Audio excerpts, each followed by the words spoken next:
They better deliver. They've made big promises when they haven't done any work. And now they're going to have to deliver during the process of 2021 or pay a political price.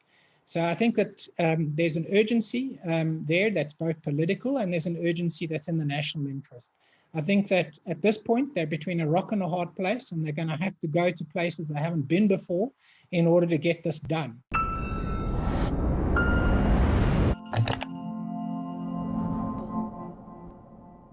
The South African national government has failed to take the necessary steps to procure a COVID-19 vaccine for the country. Joining me to discuss the reasons why is Professor Alex van den Heever of the School of Governance at Wits. Professor van den Heever is a member of an eminent panel of academics and scientists that has written an open letter to government challenging them on the COVID-19 vaccination response, or the lack thereof. Alex, welcome to the CRA channel. Could you tell us how it is that we got to this point, and what were some of the mistakes that were made that have led us here?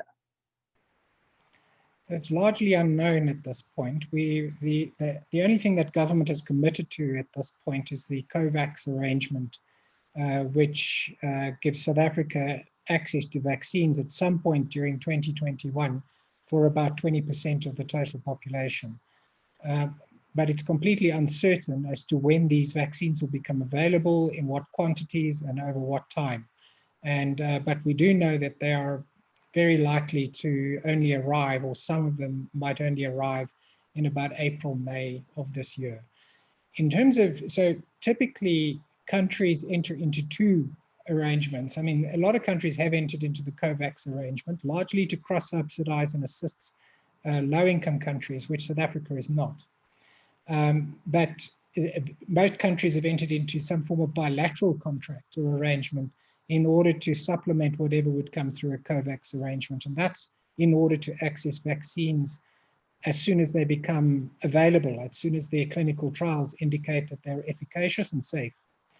So a lot of the vaccine programs targeted getting to that point by the end of 2020. Which a number of vaccine candidates have got through. Production began on many of these vaccines well before their clinical trials, in anticipation that they would potentially succeed. So a lot of the arrangements, the bilateral arrangements, were being set up in anticipation that stocks would be available toward the end of 2020 and the beginning of 2021, if these vaccines proved successful. So essentially, South Africa never entered into any bilateral arrangement of any form, did not enter into any negotiations, and did not finalize anything in relation to existing stocks, which means that a lot of the countries that did enter into these commitments upfront have first call on whatever is being produced, and that places some risk that South Africa is going to be delayed potentially in accessing the volume of vaccines it requires to achieve herd immunity expeditiously. So Alex, one of the reasons that was put forward by government spokespeople for the lack of access is that cost has been a prohibitive factor. But you, in your letter, which we'll link to in the description below, have highlighted that there's a mechanism, the advanced market commitment, which enables government to commit to procuring vaccines ahead of time without incurring financial risk. Could you explain that mechanism and why that argument by government is misleading? Well, first of all, the total cost of a program to reach herd immunity is eminently affordable in South Africa. So first of all, just to understand that buying the whole lot is probably would cost about 7 billion rand in total. That's to herd immunity.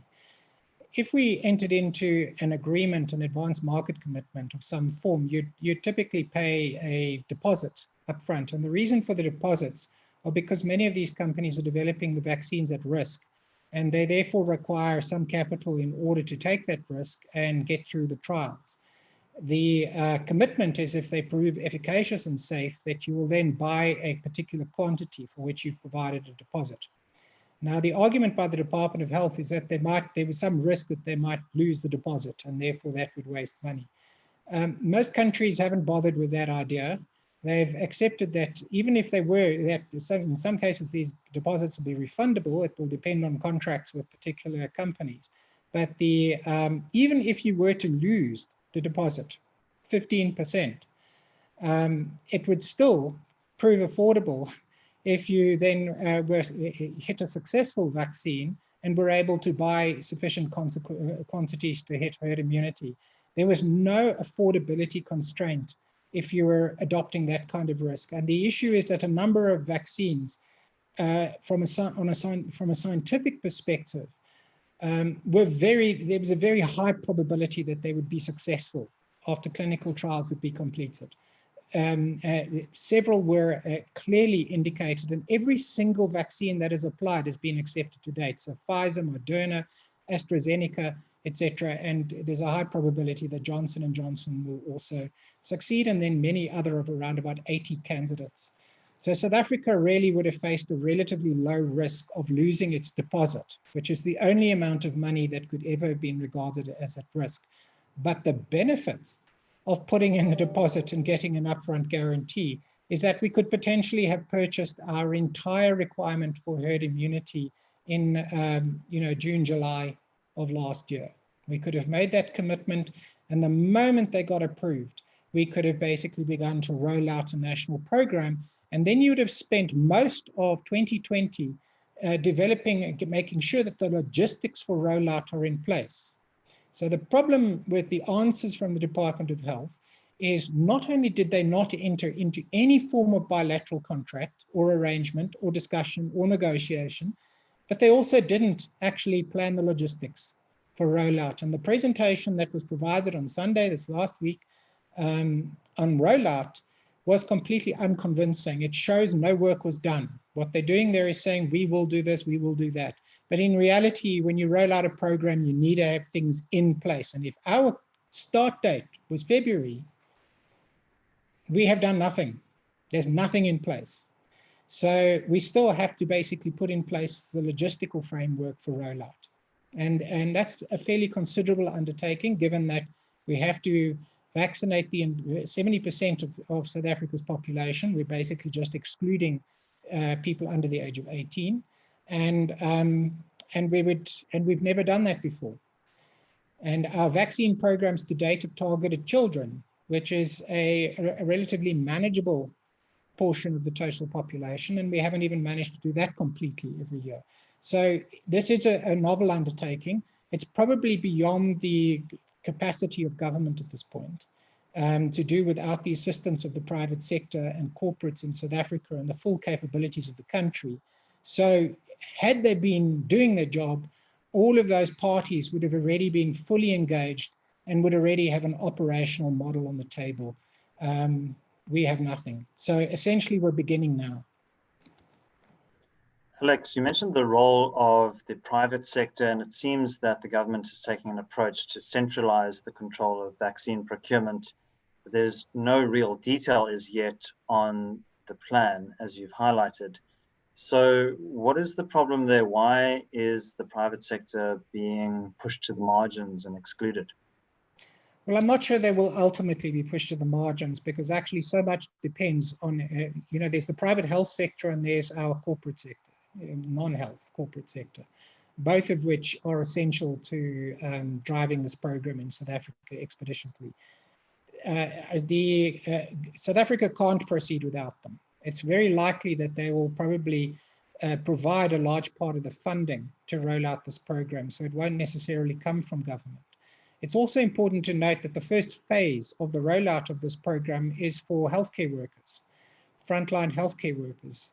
And the frontline healthcare workers in South Africa are all medical scheme members, whether you're in the public sector or the private sector, which means that phase one of what the Department of Health indicated as part of their strategy, it would all be funded by medical schemes and not by government, and therefore phase one never depended on a fiscal constraint of government. There was nothing obstructing. They would pay not a cent.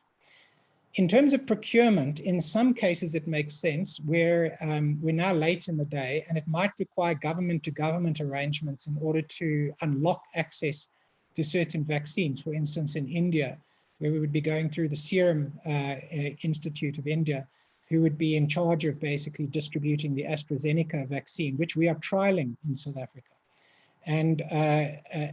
But we have to go through them, and we potentially need to bow and scrape to the Indian government to get them to provide at least sufficient vaccines to get phase 1 and 2 off the ground. But it is now it's unlikely that the Indian government would respond to our private sector actors in that respect. However, our private sector are pretty good at accessing any multinational they wish, and to the extent that there are available vaccines, even at slightly higher cost from elsewhere, they would probably be able to source them. So I think that the centralization of procurement might be overkill when we're dealing with the full herd immunity requirement, and it should be that government adopts a more coherent strategy going forward. But in terms of the private sector involvement in managing the rollout, I think they will be critical, and I think it will be a condition that is placed on government by the private sector, who will not make the mistake they made in the earlier phases of the COVID crisis, where PPE and stuff was procured out of money that was provided by the private sector and elsewhere, and the money was stolen. So the people are not going to accept that. So where the private sector in any way is funding this rollout, they're going to insist on conditions in which they will manage how the rollout occurs and be part of that process. So I think that, and I think that government will accept this, because I think they really do want this to happen now, and they have had their feet put in the fire. They better deliver. They've made big promises when they haven't done any work. And now they're going to have to deliver during the process of 2021 or pay a political price. So I think that there's an urgency there that's both political, and there's an urgency that's in the national interest. I think that at this point, they're between a rock and a hard place, and they're going to have to go to places they haven't been before in order to get this done. And I think that they have stated that they want herd immunity in 2021. That's a big ask. And I don't believe that that is feasible unless we marshal all the resources that we have in South Africa. And it's not going to be the financial resources that are the obstacle. The obstacle here is going to be actually vaccinating people on the ground. That's a big task. And I don't see that happening if it's run through the provinces, the provincial health departments, the way the PPE procurement and all of those arrangements were done. There needs to be a strong vertical program here. And I think that a coherent public-private platform needs to be established that will manage rollout and use the resources of South Africa creatively, and not just to try and create an opportunity for kickbacks and further corruption in the state. Alex, in terms of the division of powers between the provincial and national spheres of government, healthcare is considered a shared competency. To what extent would provinces be able to enter into their own arrangements to procure vaccines directly for provincial health departments? Yeah, I'm not sure that provinces that wish to expedite their process can easily be blocked unless there's a very, very good reason. And there are reasons that are in the Constitution to constrain provinces, where, for instance, there's a need for the application of national norms and standards and a sort of uniform achievement of particular strategic goals. But to the extent that somebody going their own way does not harm a national process, they probably should be allowed to just proceed. I think that it's unlikely that provinces will proceed with a strategy that is outside of the three-phase approach that the national department has outlined. But the extent to which you could do this efficiently, you should probably just be left to do it. In many instances, the idea of decentralization is a very important part of improving efficiencies. Now, some provinces, if you decentralize them, they'll just steal all the money. And others will just get on and do the job well. Now, we've got these differences. And I would say that it would make very good sense to verticalize for the weak provinces and to decentralize for the strong provinces. But I think that where we're looking at money that might pay even for all the provinces in South Africa, It might be that a strong vertical element with a very, very strong co-management strategy in provinces, for instance, like the Western Cape. We have a very good capability to work together with the private sector, the corporate sector interest. We'll be able to drive a vertical program very well. But I think the rest of the country will struggle. But I think that we will find novel ways of rolling out this program if we use our capabilities in the private sector effectively. Well, thank you very much, Alex. I certainly hope that the letter that you have written brings some pressure to bear on the government and accelerates their response. That's all we have time for today. My name is David Ansara. Please remember, like this video, subscribe to the channel, and check out the link in the description below to our 30-day free trial. Until next time, take care.